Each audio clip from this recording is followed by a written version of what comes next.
Finally वो दिन आ गया जिस दिन का था इंतजार। वर्षों का मेहनत, वर्षों की तपस्या हुई सफल। जो सपना प्रधानमंत्री देखा करते थे, जो सपना अटल बिहारी देखा करते थे, आज वह जागृत हो चुका है। आज वह सपना सत्य हो चुका है। बीजेपी के तरफ से बिहार का मुख्यमंत्री चुन लिया गया है और वैसे में बिहार के नए मुख्यमंत्री सम्राट चौधरी होंगे। नीतीश कुमार के 20 वर्षों का युग का यहाँ अंत होता है और एक नए सम्राट युग की शुरुआत होती है। अब आज से माहौल बदलेगा, चीज़ें बदलेगी और नए युग की शुरुआत होगी। कितने सालों का अथक प्रयास और समस्रण के बाद फाइनली ये डिसीजन लिया गया है, सम्राट चौधरी को हाईलाइट किया जाएगा। और जिस तरह से सम्राट चौधरी ने 2017 में आरजेडी को छोड़ करके बीजेपी ज्वाइन किया था, तब से उनका निरंतर कुछ न कुछ नए नए भूमिका के रूप में उन्हें पद मिलते ही रहा और देखते ही देखते वह पद अब इस लेवल पर आ चुका है कि बिहार के सर्वश्रेष्ठ कुर्सी के हकदार हो गए हैं, यानी बिहार के नए सीएम चुन गए हैं। और ऐसे में बिहार की अब नई रणनीति होगी, नया खेल होगा। नीतीश कुमार अलविदा कह चुके हैं। नीतीश कुमार अपने कैरियर से कह सकते हैं 20 वर्षों का जो शासनकाल है उससे अलविदा ले चुके हैं। अब वह बिहार नहीं रहना चाहते, अब वह दिल्ली रहना चाहते थे। उनका मनोबल जो था अब धीरे धीरे हो गया है। अब दिल्ली में रह करके वह एक टीम के रूप में काम करना चाहते हैं, राज्यसभा के रूप में रहना चाहते हैं, प्रतिनिधि के रूप में। हालांकि उनकी और ज़्यादा कोई भूमिका तो नज़र नहीं आती है, लेकिन इस बिहार में अब सम्राट युग का शुरू हो चुका है। सम्राट चौधरी ने जिस तरह से उन्हें गृह मंत्रालय मिला था और डिप्टी सीएम का पदभार संभाला था, तब से एक सम्राट चौधरी का एक नया रुख और कह सकते हैं नया अवतार जन्म लिया था। एक बुलडोजर बाबा और योगी की तरह से उनकी तुलना और कल्पना की जा रही थी। अब लगता है कि उनका प्रारूप देने का साक्षात दिन आ चुका है। जिस तरह से वो बात करते थे, जिस तरह से वो भ्रष्टाचार के खिलाफ बात करते थे, जिस तरह से तमाम लोगों को बात करते थे कि वैसे लोगों को बख्शा नहीं जाएगा, जो लोग किसी न किसी तरह से अनवरत तरीके से या भ्रष्टाचार तरीके से लुप्त है उनको विलुप्त कर देंगे, उन्हें शमशान तक नहीं छोड़ेंगे। ऐसे में अब सम्राट चौधरी की भूमिका कैसी होगी?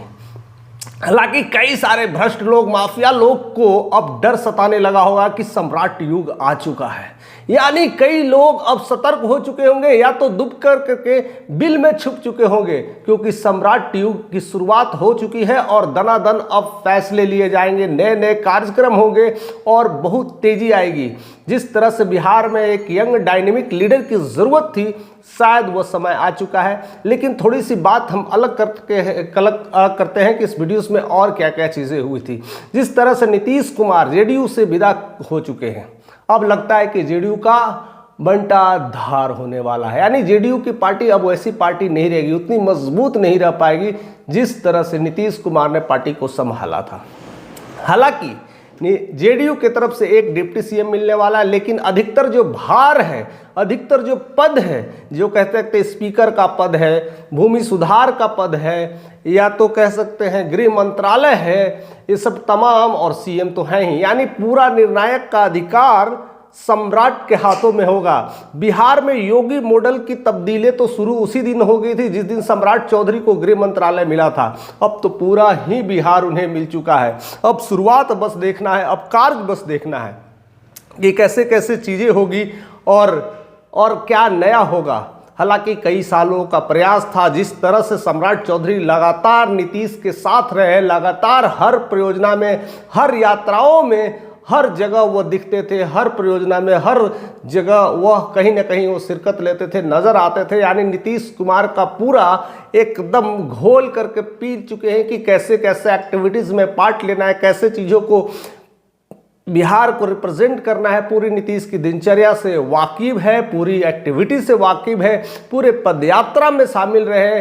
बाकी कुछ छूट जाए वो मंजूर है, लेकिन नीतीश का साथ ना छूटे यह सम्राट चौधरी को मंजूर नहीं था। और शायद उसी की बात है, या कह सकते वही एक समय की घड़ी थी जो शायद नीतीश कुमार को निर्णायक फैसला लेना था कि चुनना किसे है। और नीतीश कुमार ने जिस तरह से सम्राट को नाम को लेकर के पूरी तरह से तालियां बजाई, कई बार शाबाशी दिया, वह आज रंग लाया है। यानी नीतीश कुमार का ही फैसला था कि सम्राट चौधरी बिहार का मुख्यमंत्री बने, नहीं तो फिर उनकी कई सारी डिमांडें थी जिसकी वजह से बीजेपी में एक सन्नाटा था। कई सारे संशय थे, कई सारे मतभेद थे, कई सारे विचार थे, लेकिन वो सारी विचारें छट गई है, सारी घटाएं छट गई है और सम्राट का युग शुरू हो चुका है। अब बुलडोजर के साथ साथ और क्या क्या चलेगा वह बस देखना है। कई सारे धड़ाधड़ एक्शन लिए जाएंगे, वो भी बस देखना है, क्योंकि अब विकास की रफ्तार तेज ना हुई तो समझ लेना कि इस बार 25 से 30 के बाद दोबारा कमल नहीं खिल पाएंगे।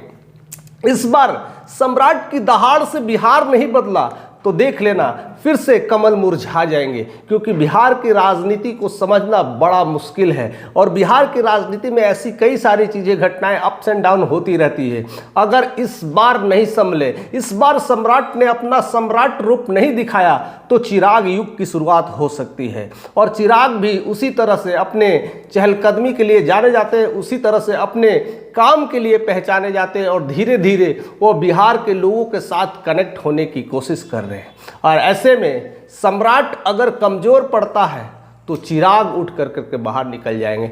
अब लड़ाई जो अक्सर होने वाली है, अब जो खेल होने वाला है 25 से 30 के जो बाद खेल होगा वह सम्राट भर से चिराग हो सकता है, क्योंकि अब खेल बरोबर होने वाला है और मज़ेदार होने वाला है। फिलहाल इस खबर में बस इतना ही, क्योंकि जिस तरह से सम्राट चौधरी की लगातार भूमिका रही है, लगातार आगमन रहा है, नीतीश कुमार का साथ रहा है, समृद्धि यात्रा रही है, हर सारी यात्राओं में उनका साथ, और जिस तरह से वो गृह मंत्रालय के रूप में लगातार धड़ाधड़ जो एक्शन लिए, बुलडोजर चलाए हैं, अब क्या होगा बस देखना है। फिलहाल उनको इस पद के लिए बधाई देते हैं, आगे भी ऐसे कार्य करते रहेंगे। बिहार की नई, कहते ना, नई सोच के साथ, नई उमंग के साथ, नई रफ्तार के साथ, डबल इंजन के सरकार होने के साथ बिहार की गति को और भी तेज गति से ले जाएंगे, ऐसी ही उम्मीद है। बाकी आप क्या सोचते हैं ज़रूर कमेंट करके बताइएगा। चैनल पे नहीं तो सब्सक्राइब कर दीजिएगा, दोस्तों और यारों को ज़रूर शेयर करिएगा।